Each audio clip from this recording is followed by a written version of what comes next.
Yung iba kasi na iniisip nila kung magfu-full time na ba ako sa trading, kung halimbawa maganda yung kita, o pagsasabayin ko ba?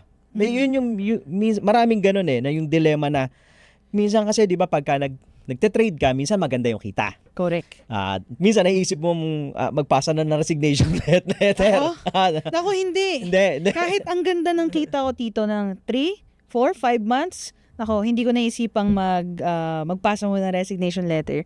Kasi sa totoo lang, yung trading, for me, that's my 5 to 9 grind. No? I have my 9 to 5, I have my 5 to 9. Gusto ko balance pa rin.